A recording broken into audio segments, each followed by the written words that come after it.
सबसे पहले बात करते हैं इंडियन पॉलिटी का जो कोर्स है। ठीक है, इंडियन पॉलिटी का जो कोर्स है, सबसे पहली बात तो ये देख लो भाई, इसकी वैलिडिटी कितनी है। तो इसकी वैलिडिटी रखी गई 2 वर्ष। 2 वर्ष तक आप इस कोर्स को आराम से देख सकते हो, और इसमें करंट अफेयर भी साथ के साथ जो अपडेट करवाए जाएंगे।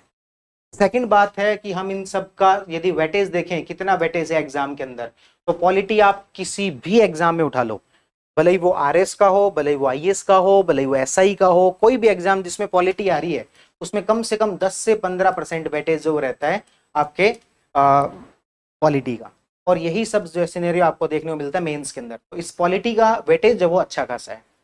अपन इसके अंदर क्या खास कर रहे हैं, अपन खास इसमें ये कर रहे हैं कि सबसे पहली बात तो जो आपको कंटेंट है वो केवल आरएएस का यहां पर नहीं पढ़ाया जाएगा, आपको आईएएस का कंटेंट भी पढ़ा दिया जाएगा।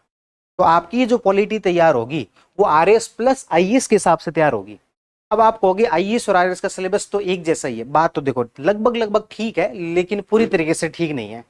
क्यों? क्योंकि आईएएस में मैं आपको बता देता हूं कि कौन कौन से ऐसे टॉपिक है जो कि इसमें नहीं है। और ये आपको कब पता लगता है? जब आप प्रीवियस ईयर क्वेश्चन पेपर देखते हो, आपको देखने को मिलेगा कि जो अपने इंडियन पॉलिटी के अंदर हमारे संविधान का जो भाग 2 है, पार्ट 2 सिटीजनशिप, ये हमारे आरएस के सिलेबस में नहीं है। और इवन सिलेबस में नहीं है, पर फिर भी इस बार क्वेश्चन आ गया। ठीक है, और अपन फाउंडेशन क्लासेस के अंदर करवाते हैं ये। ठीक है, और उसमें से पार्ट 2 से क्वेश्चन आया। उसके बाद आप मुझे बता दो, क्या पार्ट 10 जो है क्या आपके आरएस के सिलेबस में है क्या? नहीं है। उसके बाद मुझे आप बता दो कि आप पार्ट 17 जो कि राजभाषा वाला है वो है क्या? नहीं है। क्या पार्ट 14 जो कि सर्विसेज वाला है वो है क्या? नहीं है। पार्ट 16 कुछ वर्गों के लिए विशेष प्रावधान है क्या? नहीं है। मेंस वाली जो चीजें हैं क्या वो है क्या? तो नहीं है। ये सारी ऐसी कुछ चीजें हैं, राजभाषा वाला हो गया, ऐसी कुछ चीजें हैं जो कि आरएस के सिलेबस में नहीं है। तो आईएएस का सिलेबस भी आपका इसके साथ साथ जो वो कवर हो जाएगा। तो आरएस प्लस आईएएस के सब उसको अपन जो लेते हुए चलेंगे। दूसरी बात, इसके कंटेंट को अपन जो लगातार अपडेट करेंगे। अपडेट करने का मतलब ये हो गया, जैसे मान लो आपको कोई भी मैंने कंटेंट दे दिया कि आपने एक बार के लिए मान लेते हैं 2024 में मुझसे करंट अफेयर, मुझसे जो पॉलिटी पढ़ ली, 2024 में मुझसे आपने पॉलिटी पढ़ ली। अब मान लेते हैं कि आप एग्जाम 2025 में दे रहे हो, या फिर आप एग्जाम 2026 में दे रहे हो, तो पिछले 1 से 2 वर्ष के अंदर बहुत सारी चीजें अपडेट हो जाती है, बहुत सारी चीजें नहीं आ जाती है। तो हमारे पास 2 तरीके होते हैं कि या तो आप मेरे 2025 के नए नोट्स खरीदो, ठीक है, या फिर हमें कोई अलग से बता दे कि क्या क्या चीज अपडेट हुई है। अब देखो 2025 के 2026 के मेरे नए नोट्स खरीदने का आपका नुकसान ये नहीं कि पैसे लग जाएंगे, बड़ा नुकसान ये है कि आपको एक बार जो आपने नोट्स बनाए हैं या फिर आपने जो पहली बार पढ़े हैं वो बहुत अच्छे से याद होते हैं। और यदि आप इस तरीके से नोट्स बदलते हो तो वो उतना अच्छे से आपके प्रभावी तरीके से दिमाग में जाता नहीं है। तो फिर क्या सोल्यूशन हो? सोल्यूशन ये हो कि आप हमें 2024 के पढ़ा दो, उसके बाद में मान लो 2025 का एग्जाम देना है, तो 24 से 25 के बीच में क्या क्या चीजें रही वो आप हमें अलग से बता देना।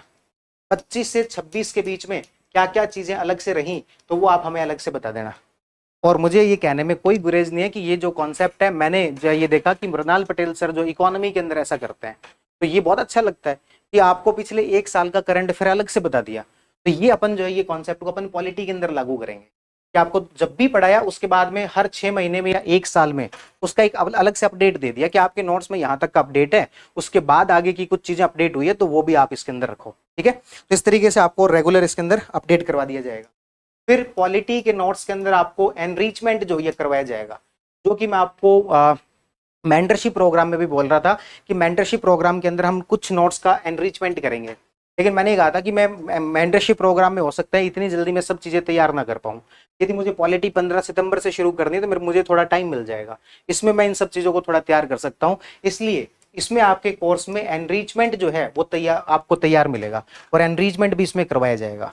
कैसे? एनरिचमेंट का मतलब क्या हुआ? तो कल भी मैंने आपको बताया था कुछ एक ऐसे कोटेशन जो कि आप इंट्रोडक्शन में या कंक्लूजन में यूज कर सकते हो, समितियों के नाम जो कि आप यूज कर सकते हो, सुप्रीम कोर्ट के जजमेंट जो कि आप यूज कर सकते हो। ऐसी जो चीजें, इंट्रोडक्शन, कुछ रेडीमेड इंट्रोडक्शन, कुछ एक कीवर्ड, कुछ एक फैक्ट्स, ये सारी चीजें जो एनरिचमेंट इसके अंदर करवाई जाएंगी। और ये जो आपको एनरिचमेंट है प्री में देखो कोई काम नहीं आने वाली, लेकिन मेंस के अंदर जो आपको ये काम आएंगी, इसलिए यहां पर क्या करवाया जाएगा? एनरिचमेंट करवाया जाएगा। इसके अलावा एक चीज यहां पर इस बार देखने को मिली, वो ये है कि इस बार का जो आरएस का मेंस था उसमें एनसीईआरटी और आरबीएससी को बहुत तवज्जो दी गई। हालांकि पॉलिटी में ऐसा कुछ क्वेश्चन नहीं था जो कि एनसीईआरटी में हो और बेसिक जो पॉलिटी है उसके अंदर ना हो, तो पर फिर भी अपन एनसीईआरटी और आरबीएससी में ऐसी कोई भी चीज रह गई होगी जो कि अपने एग्जाम में आने लायक है, उन सब चीजों को कवर कर लेंगे। जनरली अपन क्या है कि लक्ष्मीकांत को अच्छे से कवर कर लेते हैं, पर एनसीईआरटी की कुछ चीजें बेसिक हमें लगता है बहुत ही बेसिक है, ये तो स्टूडेंट वैसे ही लिख लेगा, तो वो सारी चीजें भी जो आपको इसके अंदर मिल जाएंगी। तो कंटेंट के मामले में मैंने आपको बता दिया कि 4 चीजें रहेंगी। एक आपको आरएस प्लस आईएएस के हिसाब से कंटेंट मिलेगा, दूसरा आपको इसके अंदर रेगुलर अपडेट मिलेगा, तीसरा आपको इसके अंदर एनरिचमेंट मिलेगा, चौथा आपको एनसीईआरटी आरबीएससी वाली चीजें भी कवर की जाएंगी। ये वो सारी वो कमियां हैं जो मुझे तैयारी के दौरान ऐसा लगा कि मुझे कोई, आप मुझे ये बता दो पिछले 1 साल में क्या क्या नई चीजें हुई। मुझे आईएएस के साथ साथ में आरएस का सिलेबस भी करवा दो, मुझे एनसीईआरटी आरबीएससी पढ़नी ना पड़े, क्योंकि मैंने जब लक्ष्मीकांत पढ़ ली तो मुझे एनसीईआरटी में बचता क्या है पढ़ने लायक, 5% चीजें बचती है। अब मुझे उन 5% चीजों को निकालने के लिए पूरी एनसीईआरटी पढ़नी पड़ेगी, तो कोई मेरे लिए मेहनत करके दे दे और वो 5% चीजें निकाल के दे दे, तो बस वो काम हमारा रहेगा इसके अंदर। तो कंटेंट के मामले में हमने आपको ये बता दिया। तीसरा अपन चलते हैं वीडियोस के मामले में, कि ये तो मैंने आपको बता दी नोट्स के लेवल पर क्या क्या चीजें रहेंगी। अब देखो वीडियोस के मामले में पॉलिटी के कोर्स के अंदर जो नई चीज ये है कि इसमें भी वही है कि प्रॉब्लम जो है जो स्टूडेंट फेस करता है उसी आधार पर है। मान लो कि एक स्टूडेंट है जिसकी पॉलिटी पढ़ी हुई है और वो पहले किसी अपन कह सकते हैं कि जो 1 डे एग्जाम होते हैं, कोई एसआई का एग्जाम है, उन सब चीजों को पढ़ के आ चुका है। अब उसे लगता है कि मुझे तो फटाफट पढ़ा दो ना आप, मैंने तो पढ़ा हुआ है। एक स्टूडेंट है जो 12वीं पास करके आया है, जिसको ये भी नहीं पता कि संसद होती है, तो हम दोनों की स्पीड एक साथ कैसे रखें? और यदि हम स्पीड को स्लो कर दें तो वो जो पढ़ के आया है उसको लगता है क्या धीरे धीरे पढ़ा रहे हो, इससे अच्छा तो मैं नोट्स ही पढ़ लूंगा। इसीलिए मैंने क्लास को यहाँ पर 3 तरीके से डिजाइन किया है, और वो आपको सभी को तीनों जो भी कोई कोर्स लेगा इसमें वो तीनों प्रकार की आपको क्लासेस मिल जाएंगी, आपको जैसी सहूलियत हो उस प्रकार से जो आप क्लास देख सकते हो। सबसे पहली बात फाउंडेशन क्लास। फाउंडेशन क्लास जो कि लगभग 100 घंटे के आसपास की रहेगी, है ना, क्योंकि मुझे लिखवाना तो है नहीं, तो वो मेरा टाइम थोड़ा बच जाएगा। तो 100 घंटे में मैं आपका पूरा RS plus IAS pre plus mains वो पूरा मैं सिलेबस आपको यहाँ पर फाउंडेशन के हिसाब से कवर कर दूंगा। एक जिसको 1 डे एग्जाम देना है, कोई एसआई का एग्जाम देना है, या फिर प्री के टाइम पर मुझे फटाफट पढ़ना है। अब मुझे प्री के टाइम पर ये नहीं पढ़ना कि संविधान सभा की आलोचना क्या है, ठीक, मुझे नहीं पढ़नी, मुझे सिर्फ प्री वाला कंटेंट बता दो आप। तो प्री के टाइम पर जो चीजें पढ़नी है उसका एक अलग कोर्स हो जाए, जिसके अंदर आपको लगभग 50 घंटे की क्लास मिल जाए, इसमें आपको 100 घंटे की क्लास मिल जाए। और एक मुझे तो भाई परसों जो है वो प्री है, आज मुझे पॉलिटी का रिवीजन करना है, आज फटाफट आप बिठा के बस फटाफट सुना दो, मैं तो 8-10 घंटे की आपको एक ऐसी क्लास मिल जाए जिसमें पूरा पॉलिटी का रिवीजन हो जाए। पिछली बार अपन ने यूट्यूब पर एक क्लास ली थी, वो लगभग कोई 6-7 लाख व्यूज तक गई, और लोगों ने बाद में अलग अलग एग्जाम के अंदर भी उसको जो वो बड़ा यूज किया। इस तरीके से आपको तीनों प्रकार की चीजें रहेंगी। अब लेकिन इस तीनों प्रकार की चीजों में आपको कौन सा यूज करना है ये डिपेंड करता है कि आपकी किसी भी सब्जेक्ट को लेकर स्थिति क्या है। आपको पॉलिटी ठीक लगती है, फटाफट पढ़नी है, तो उसके हिसाब से पढ़ लो, ठीक है। तो ये सारी चीजें रहेंगी। फिर मेंस के अंदर आपको अलग से रिवीजन क्लास लगा दी जाएगी, मेंस का कुछ कंटेंट रिवाइज वैसे तो फाउंडेशन बैच में हो ही जाएगा। कोई कहेगा मैंने तो इस हिसाब से पढ़ लिया, जैसे इस बार बहुत सारे ऐसे स्टूडेंट थे जिन्होंने आरएस प्री क्लियर कर लिया, अब वो कहता है कि सर हमने तो एसआई की कभी तैयारी की हुई थी, इस तरीके से हमारा आरएस प्री तो हो गया, अब हमें मेंस का नहीं पता। तो मेंस का नहीं पता तो मैं क्या कराऊं, मैं तुम्हें पूरा फाउंडेशन करवाऊं क्या? फाउंडेशन करवाऊंगा तो फिर से 100 घंटे लगेंगे। वो कह नहीं सर हमें तो 30 से 40 घंटों के अंदर आप मेंस का बता दो, बस 30 से 40 घंटों में मेंस का बताने के लिए आपको फिर ये चीज रहेगी। इस तरीके से आपकी जो रिक्वायरमेंट है उसके अकॉर्डिंग जो पॉलिटी आप जो पढ़ लोगे। तभी मैंने आपको कहा कि ये एक तरीके का वन स्टॉप सोल्यूशन है, आपकी जो रिक्वायरमेंट है उसके अकॉर्डिंग आप पढ़ सकते हो। तो ये अपन ने एक बात कर ली वैलिडिटी की, फिर वेटेज की, फिर कंटेंट किस तरीके से मिलेगा, फिर वीडियोस की बात कर ली, और एक अपन बात कर लेते हैं प्रैक्टिस। यहां तक काम पूरा नहीं होता जब तक कि आप ठीक तरीके से चीजों की प्रैक्टिस ना करो। प्रैक्टिस के लेवल पर देखो 2-3 चीजें रहेंगी। सबसे पहले आपको पीवाईक्यू डिस्कशन करवाया जाएगा, previous year question paper discuss करवाए जाएंगे, या फिर मैं इसके लिए अलग स्लाइड ले लेता हूं।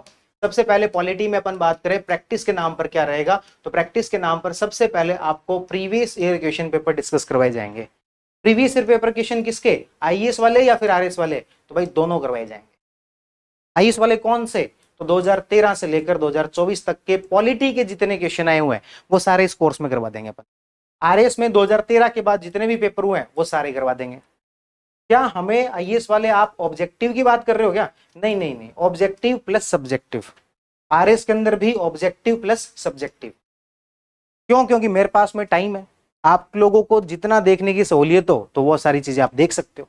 ओवरऑल भी आप देखोगे अपन सारे डिस्कशन सारी चीजों को मिला दें तब भी आपका पॉलिटी जो 150 घंटे से ऊपर नहीं जाता, और अपन को क्लासेस में तो नॉर्मल लग ही जाता है इतना टाइम। तो ये सारी चीजें करवाने के बावजूद आपकी सारी प्रैक्टिस हो जाएगी, आपको चीजों का इन डेप्थ नॉलेज हो जाएगा कि किस तरीके से चीजें पूछी जाती है। तो सबसे पहले हो गया PYQ। उसके बाद जैसे जैसे आपके पॉलिटी कंप्लीट होती जाएगी उसके आपके चैप्टर वाइज पेपर लिए जाएंगे कि मान लो 2-3 चैप्टर हो गए, अपन ने प्रेम्बल पढ़ लिया, अपन ने कॉन्स्टिट्यूएंट असेंबली पढ़ लिया, तो 2-3 चैप्टर हो चुके हैं, तो अब आपका एक ऑब्जेक्टिव पेपर हो जाएगा मिनी टेस्ट 20-30 क्वेश्चन का, और उसके साथ साथ आपका एक सब्जेक्टिव टेस्ट हो जाएगा। तो इस तरीके से आपके पॉलिटी खत्म होते होते PYQ के अलावा, PYQ को मैं इसमें शामिल नहीं कर रहा, PYQ के अलावा आप 500 ऑब्जेक्टिव क्वेश्चन और लगभग 100 के आसपास सब्जेक्टिव क्वेश्चन भी आप देख चुके होंगे। तो ये आपको इसके अंदर जो मिलने वाला है, तो अपन ने बात की प्रैक्टिस के तौर पर एक तो PYQ हो गए, एक चैप्टर वाइज हो गया, और बाद में कुछ फुल एंड टेस्ट भी हो जाएंगे, और बस ये चीजें आपको प्रैक्टिस के नाम पर जो वो रहेंगी। तो इस तरीके से पॉलिटी के कोर्स में जो चीजें मुझे लगी वो मैंने सारी चीजें डिस्कस जो वो कर ली है। एक बार देख लेते हैं कुछ रह तो ना क्या हो।